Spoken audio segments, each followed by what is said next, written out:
Assalamualaikum warahmatullahi wabarakatuh. Sampurasun.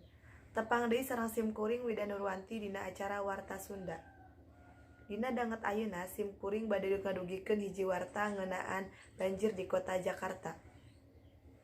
Dina warta 100 anu parenting, geus sababaraha poe kota Jakarta kakeunaan musibahnya eta banjir.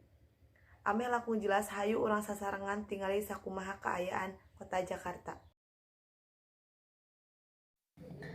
Kajadian banjir di Jakarta teu leupas tina akibat polah jalema. Tangtu eta polah jalema nu ngakibatkeun bencana alam teu karasa dilakukeunana. Mimitina saeutik-saeutik nempi ka ahirna ngakibatkeun bencana alam anu gede. Dumasar kana data nu katalungtik, kurang leuwih 1.536 katut wangunan sakola kakeueum ku cai. Nu ngalantarankeun banjir teh kusabab teu eureun-eureunna hujan ti mimiti poe Salasa jam 3 sonten dugi ka jam 12 siang dinten kamari.